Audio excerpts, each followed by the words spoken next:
मनोकामना की पूर्ति के लिए भगवान सूर्य का व्रत रखें, कहानी सुनिए। अगर व्रत भी नहीं रख पा रहे हैं तो सूर्य उदय से पहले उठ जाएं और भगवान सूर्य देव को जल जरूर चढ़ाएं, अर्घ जरूर दें और कथा सुनिए। इससे भी व्रत करने जितना ही फल मिलता है। परिवार को सुनी जाने वाली कहानी सुनाने जा रहे हैं। एक बुढ़िया माई थी जो हमेशा कार्तिक नहाती, बैसाख नहाती, माघ का महीना पूरा नहाया करती थी। उसके घर में बहुत सुख समृद्धि थी। उसका घर सभी तरह के ऐश्वर्य से परिपूर्ण था। बुढ़िया का नियम था, हर रोज हर रविवार को वह सवेरे जल्दी उठ जाती और पड़ोसन के यहाँ गायें थी और उसके गाय के गोबर से अपने घर को लीपती थी। उसके बाद ही भोजन तैयार करती थी। भगवान सूर्य नारायण को भोग लगाती और उसके बाद स्वयं भोजन करती। ऐसा व्रत करने से उसका घर धन धान्य आनंद से पूर्ण था। इस तरह कुछ दिन बीते। उसकी पड़ोसन ने सोचा कि यह वृद्धा हमेशा मेरी गाय का गोबर ले जाती है, इसीलिए जेलसी की वजह से उसने अपनी गाय को घर के अंदर बांधना शुरू कर दिया। बुढ़िया को गोबर नहीं मिला। रविवार को उसने ना तो अपने घर को लीपा, ना ही भोजन बनाया, ना भगवान को भोग लगाया और ना ही खुद कुछ भी खाया पिया। बिना खाए पिए ही वह निराहार रहकर सो गई।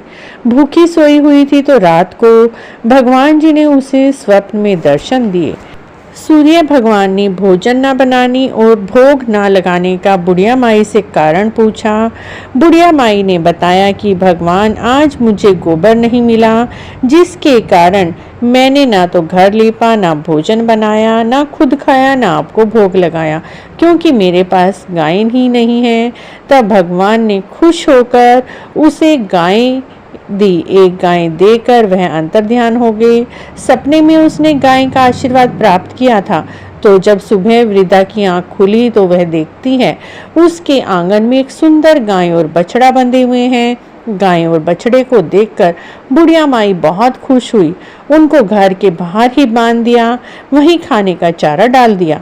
जब उसकी पड़ोसन ने बुढ़िया के घर अति सुंदर गाय और बछड़े को देखा तो वह द्वेष के कारण उसका हृदय फिर से जल उठा। उसने देखा कि गाय ने सुबह सोने का गोबर किया है, तो पड़ोसन ने उस गाय का गोबर अपनी गाय की गोबर से बदल दिया। सोने का गोबर तो वह घर उठाकर ले गई और अपनी गाय का गोबर उसकी गाय की जगह रख दिया। बूढ़ी माई सीधी सादी थी, उसे इस बात की कोई खबर नहीं थी। वह यह सब ईश्वर की ही बात सोच रही थी और उसने पड़ोसन की चालाकी को ना जान पाई। रविवार का दिन आया।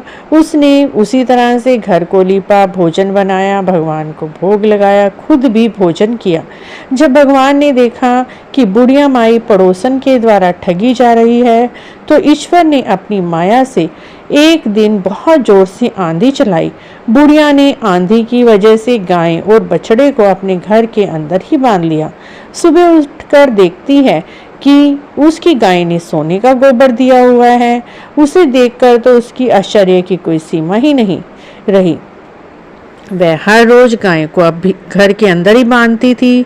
जब पड़ोसन ने देखा बुढ़िया तो गायों को बाहर ही नहीं बांधती है और अंदर बांधती है और ना ही उसे सोने का गोबर उठाने का कोई मौका मिल रहा है, तो ईर्ष्या से वह और भी जल उठी। उसने कुछ उपाय सोचा और राजा की सभा में जाकर कहा, महाराज, मेरी पड़ोस में एक बूढ़ी माई है, उसके यहाँ ऐसी गाय हैं जो राजाओं की यहाँ होनी चाहिए। वह गाय हर रोज सोने का गोबर देती है। आप उस सोने से प्रजा का पालन कर सकते हो। उस वृद्धा को इतने सोने की क्या जरूरत है। राजा ने उस औरत की बातें सुनी तो उसे उसकी बातें अच्छी लगी और राजा ने उसकी बात सुनकर अपने दूतों को बूढ़ी माई के घर में से गाय लाने की आज्ञा दी। बूढ़ी माई सुबह भगवान को भोग लगाकर भोजन ग्रहण की करने जा रही थी। राजा के कर्मचारी गाय खोलकर ले गए। बूढ़ी माई काफी रोई चिल्लाई, किंतु कर्मचारियों के समक्ष उसका कोई भी जोर न चला। वह रोती और चिल्लाती ही रह गई। फिर उसने भगवान जी से प्रार्थना की, हे भगवान, मेरी गाय और बछड़ा मुझे दोबारा से वापस मिल जाए और पूरी रात वृद्धा गाय और बछड़े को याद करके रोती रही, भगवान जी से प्रार्थना करती रही। उधर राजा गाय को देखकर बहुत ही खुश हुआ, लेकिन जब राजा सुबह उठकर देखता है पूरा महल गोबर से भरा हुआ है, राजा इतना सारा गोबर देखकर घबरा गया। भगवान ने रात को राजा के स्वप्न में कहा, राजन, उस बूढ़ी माई को यह गाय जल्दी से लौटा दे। उसके रविवार के व्रत करने से और वैशाख नहाने की वजह से ही मैंने उसे गाय दी है। सुबह उठते ही राजा ने वृद्धा को बुलाकर बहुत से धन के साथ सम्मान किया और उसकी गाय व बछड़ा लौटा दिया। उसकी पड़ोसन को बुलाकर उचित दंड भी दिया। इतना करने के बाद राजा के महल से पूरे गोबर की गंदगी दूर हो गई। उस दिन से राजा ने नगरवासियों को आदेश दिया कि राज्य में सभी लोग अपनी मनोकामना को पूर्ण करने के लिए वैशाख नहाएं, रविवार को सुबह जल्दी उठकर नहाएं, सूर्य भगवान को अर्घ दें, व्रत करें।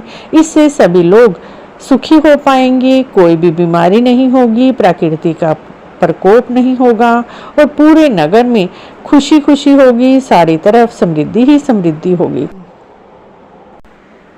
अब तो पूरी प्रजा को अपने घर को गोबर से लीपने लगी। जैसी भगवान ने उस बुढ़िया की मदद की वैसे सबकी करना, वैसे सबके अन्न धन के भंडार भरना। इस कहानी को कहते सुनते हुंकारा भरते सभी की सुख समृद्धि से घर भर देना।